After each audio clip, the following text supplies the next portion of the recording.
පවරගත්ත ඉඩම් නිදහස් කිරීම වෙන ආණ්ඩු වලින් පටන් ගත්තත් තාම අපි ඒවා තව හොය තව නිදහස් කරමින් යනවා. அதாவது ராணுவம் வசமாக இருக்கின்ற காணிகளையும் மேலும் விடுவிப்பதற்கு ஏதுவான நடவடிக்கைகளை நாங்கள் எடுத்து வருகிறோம். The Prime Minister of the Democratic Socialist Republic of Sri Lanka is coming to Kopai. So the Kopai people are very dedicated to invite you, madam.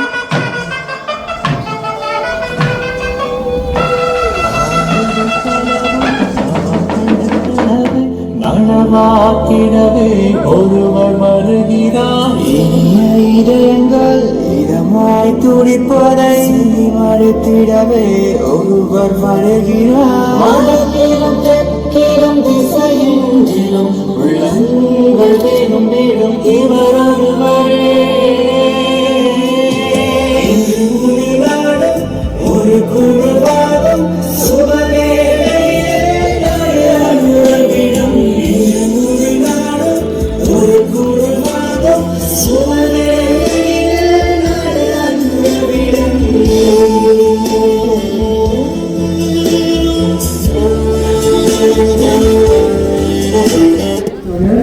வணக்கம்.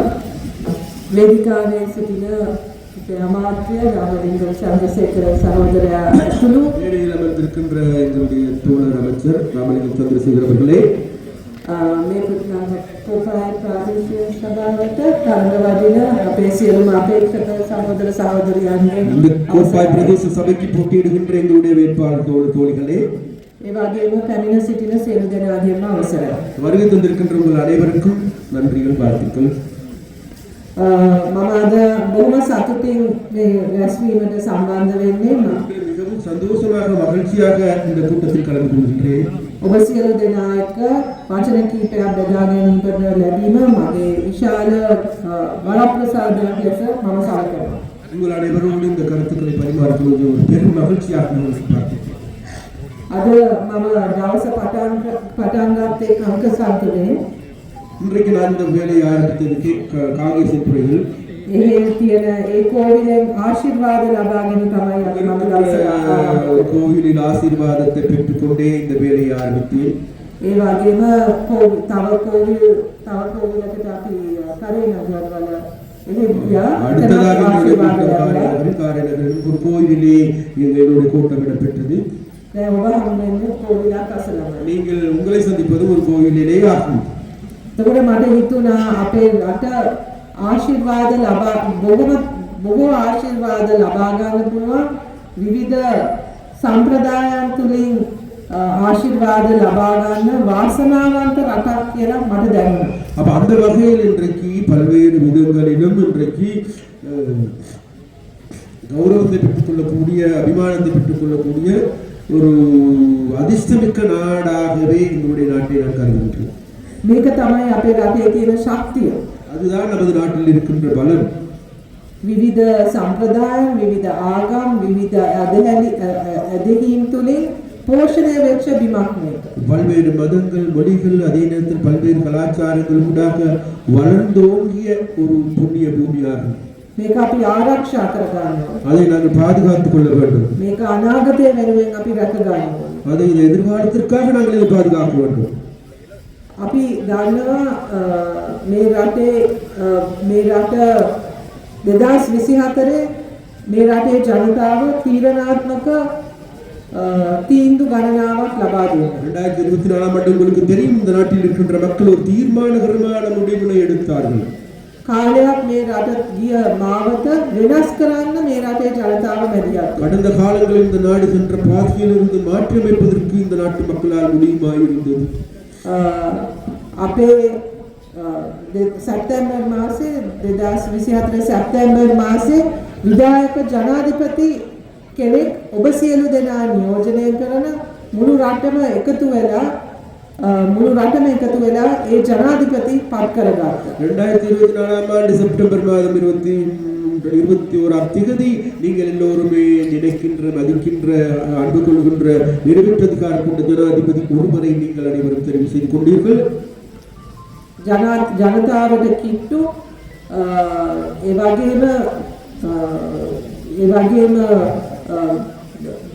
දූෂණය වංචාවට විරුද්ධ ඊට එරෙහිව විශාල වශයෙන් මැදිහත් වෙන දැවැන්ත නායකයෙක් ඔබ පත් කරගන්න. மக்களுக்கு மிகவும் நன்மையில் இருக்கின்ற லஞ்ச ஊழல் மோசடிக்கு எதிரான நல்லதொரு தலைவனை நீங்கள் எல்லோருமே தெரிவு செய்து கொண்டீர்கள். ඊට පස්සේ මාසයකට පස්සේ ඔබ දියවන්නා පාර්ලිමේන්තුව සුද්ධ කරා. அது 1.5 மாதங்களுக்கு பிறகு நீங்கள் எல்லோரும் தியவண்ணா அதாவது பாராளுமன்றத்தை சுத்தப்படுத்தினீர்கள். ஐතිஹාසික පාර්ලිමේන්තුවක් අපේ රටේ ජනතාව එකතු වෙලා පත් කරගත්තා. சரித்திரமிக்க முக்கியத்துவம் வாய்ந்த ஒரு பாராளுமன்றத்தை இந்த நாட்டு மக்களால் தெரிவு செய்யப்பட்டிருக்கின்றது. ඉතිහාසයේ පළවෙනි වතාවට එක පක්ෂයක් ආසන 159ක් ලබා ගත්තා. එක පක්ෂයක් තනියෙන් ආසන 159. அதாவது ஒரு கட்சி தனித்து நின்று 159 ஆசனங்களை வென்றிருக்கின்றது. මේ රටේ සෑම දිස්ත්‍රික්කයක්ම නියෝජනය කරන පක්ෂයක් දැන් ආණ්ඩු බලය ලබාගෙන තියෙනවා. எல்லா மாவட்டங்களையும் பிரதிநிதித்துவம் செய்கின்ற ஒரு அரசாங்கமே இன்றைய அரசாங்கம். සියලුම ජාති සියලුම ආගම් නියෝජන කරන ආණ්ඩුවක් අද තියෙනවා. எல்லா மதங்களையும் மொழிகளையும் பிரதிநிதித்துவம் செய்கின்ற ஒரு அரசாங்கமே இன்றைய அரசாங்கம். සියලුම ප්‍රදේශ නියෝජනය කරන ආණ්ඩුවක් අද තියෙනවා. சகல பிரதேசங்களை பிரதிநிதித்துவம் செய்கின்ற அரசாங்கம் இன்றைய அரசாங்கம். ඒක විතරක් නෙවෙයි. அது மாத்திரமல்ல ඉතිහාසයේ වැඩිම කාන්තා නියෝජනය பெண்களுடைய பிரதிநிதித்துவத்தை கொண்ட பாராளுமன்றம் இந்த பாராளுமன்றமாகும். එතකොට ஐතිஹාසික වෙනසක් මේ රටේ ජනතාව ඇති කරගන්නවා. வரலாற்றில் சரித்திரமிக்க ஒரு குடிப்படை மக்கள் எடுத்திருக்கின்றார்கள். මෙතෙක් කල මේ රට ගිය දිශාව ඒ දේශපාලන සංස්කෘතිය වෙනස් කරන්න ඔබ සියලු දෙනාට පුළුවන් වෙනවා. இந்த நாட்டில் இது நாள் வரைக்கும் சென்று கொண்டிருந்த கலாச்சாரங்களை மாற்றி அமைப்பதற்கு உங்களால் முடியுமாகிறது. ඔබ ඒ එකතු වෙලා හදපු ආණ්ඩුව තුල ආණ්ඩුවට විශාල වගකීමක් අද තියෙනවා. அதாவது உங்களால் உருவாக்கப்பட்ட அரசாங்கத்திற்கு பாரிய பொறுப்புகள் உண்டு. ඒ ඔබ අප මත තබපු විශ්වාසය රැක ගන්න ඔබ අපෙන් බලාපොරොත්තු වෙන දේ ක්‍රියාත්මක කරන්න. அது வேற நீங்கள் எங்கள் மீது வைத்த நம்பிக்கைக்கு நிறைவேற்றுகின்ற நடவடிக்கை அதுவாகும். එතකොට මම අද මේ යාපනයේ ඇවිදිනකොට මේ ප්‍රදේශයට එනකොට මේ ප්‍රදේශයේ තියෙන පොටෙන්ෂල් එක හොඳට මට දැක ගන්න පුළුවන්. நான் இந்த பிரதேசத்திற்கு வருகின்ற போது எனக்கு தெரிகின்றது இந்த பிரதேசத்தில் இருக்கின்ற வளங்களை எங்களால் காணக்கூடியதாக இருக்கின்றது. ඔබේ දැන් ප්‍රාදේශීය සභාවට තරඟ වදින අපේක්ෂකෙක් මට ලස්සන පොතක් දැන් මේ මිනිත්තු කිහිපයකට ඉස්සෙල්ලා ලබා දුන්නා. உங்களுடைய பிரதேசத்தை பிரதிநிதித்துவம் செய்கின்ற வேட்பாளர் ஒருவர் சற்று நேரத்துக்கு முன்பு எனக்கு ஒரு அழகான புத்தகத்தை கையளித்தார். මේ පොතේ තියෙනවා සංචාරකයෙක් මේ ප්‍රදේශයට ආවොත් කරන්න තියෙන දේවල් දකින්න තියෙන දේවල් ඔක්කොම මේ පොතේ තියෙනවා. அந்த புத்தகத்தில் இருக்கின்றது ஒரு வெளிநாட்டு உல்லாச பயணி ஒருவர் வந்தார். அவர் இங்கு எங்கு செல்ல வேண்டும், பார்க்க வேண்டும், எதை செய்ய வேண்டும் என்பது அனைத்தும் இந்த புத்தகத்தில் உள்ளடங்கி இருக்கின்றது. ගොඩාක් දේවල් තියෙනවා මේ පොතේ. இந்த புத்தகம் பல விடயங்கள் உள்ளடங்கி இருக்கின்றன. ඒවා ඔක්කොම අපි දකිනවා, අපි දන්නවා. கதை காணக்கூடியதாக இருக்கின்றது, எங்களுக்கு தெரியுமாக இருக்கின்றது. ඒ ලස්සන අපිට පේනවා. அந்த அழகிய உலகம் எங்களுக்கு ඒ தெரிகின்றது. පොටෙන්ෂල් එක අපිට පේනවා. அந்த பொட்டன்ஷியல் எங்களுக்கு தெரிகின்றது நல்லா. ඒ වුණාට මම මේ ප්‍රදේශවල ඇවිදිනකොට මට තවත් දේවල් දකිනවා. ஆனால் இந்த பிரதேசங்களை அலைந்து தெரிகின்ற பொழுது இன்னும் கூட பல விடயங்களை காணக்கூடியதாக இருக்கிறது. මම ටික අධ්‍යාපනය ගැන උනන්දු නිසා, මම අධ්‍යාපනයේ බාරව ඇමතිත් නිසා මම ඉස්කෝල දිහා බලනවා, ඉස්කෝල හොයනවා. கல்வி அமைச்சர் என்ற வகையிலும் அது கல்வியில கொஞ்சம் கூடுதலான ஈடுபாடு உள்ளவர் என்ற வகையிலும் நான் கல்வி கூடங்களை கொஞ்சம் கூடுதலாக கவனித்து பார்ப்பது உண்டு. මම පෙර පාසල් කොහෙද තියෙන්නේ කියලා බලනවා. நான் பாடசாலை எங்க இருக்கின்றது என்று தேடி பார்ப்பேன். හැබැයි ඒව ගැන එච්චර සතුටු වෙන්න බෑ. ஆனால் அவைகளை பற்றி திருப்தி அடையக்கூடிய நிலையில் இல்லை. අපි බලාපොරොත්තු වෙන තත්ත්වෙ නෙවෙයි ඒව තියෙන්නේ. அது நாங்கள் எதிர்பார்க்கின்ற நிலையில் அல்ல அதுகள் இருக்கின்றது. අපි යාපන නගරයෙන් එළියට ආවම තියෙන මම ඉස්පිරිතාල හොයනවා, ක්ලිනික් තියනවාද බලනවා. එච්චරම සතුටු වෙන්න බෑ. யாழ்ப்பாணத்தை விட்டு வெளியில வந்தது பிறகு நான் ஆஸ்பத்திரி இருக்கின்றதா அல்லது அதில் கிளினிக் இருக்கின்றதா என்பதையும் கூட நான் தேடி பார்ப்பேன். தேடி பார்க்கின்ற பொழுது அதுகளை கூட திருப்தி அடையக்கூடிய நிலையில் இல்லை. 37ක් වහලා තියපු පලාලේ පාර අපි විවෘත කරා ඊයේ. 37 வருடங்களாக மூடப்பட்டிருந்த பலாலி வீதி திறக்கப்பட்டிருக்கின்றது. හමුදා නිදහසට ලබා පවරගත්ත ඉඩම් නිදහස් කිරීම වෙන ආණ්ඩු වලින් පටන් ගත්තත් තාම අපි ඒවා තව හොය තව නිදහස් කරමින් යනවා. அதாவது ராணுவம் வசமாக இருக்கின்ற காணிகளையும் மீண்டும் விடுவிப்பதற்கு ஏதுவான நடவடிக்கைகளை நாங்கள் எடுத்து வருகின்றோம். ඒ සඳහා 2025 ඔබ මැයි 6 වෙනිදා ඓතිහාසික ජයග්‍රහණය ජාතික ජනබලවේගයට ලබා දෙන්න කියා ඉල්ලා සිටිමින් ඒ සඳහා ඔබට ශක්තිය ධෛර්යය ප්‍රාර්ථනා කරමින් මම අවසන් කරනවා. அதற்காக வேண்டிய எதிர்வரும் மே மாதம் 6ஆம் தேதி உங்களுடைய அபாரான ஒரு முடிவுகளை எடுக்கும்படியும் தேசிய மக்கள் சக்திக்கு வாக்களிக்கும்படியும் திசை காட்டிய வெற்றி பெற செய்யும்படியும் கேட்டுக்கொண்டு அதற்காக உங்கள் அனைவரும்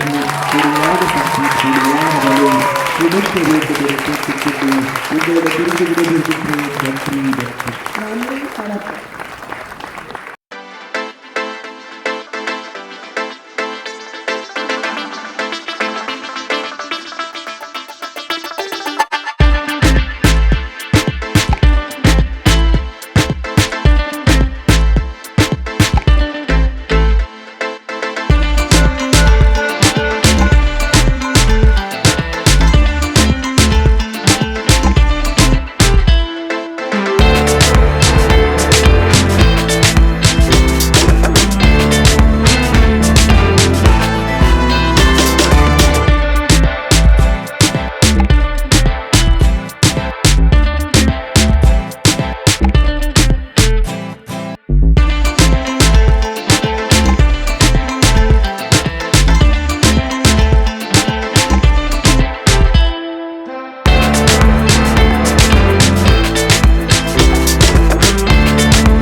நனவாக்கிடவே ஒருவர் வருகிறார். இனிய இதயங்கள் இதமாய் துடிப்பதை மறைத்திடவே ஒருவர் வருகிறார்.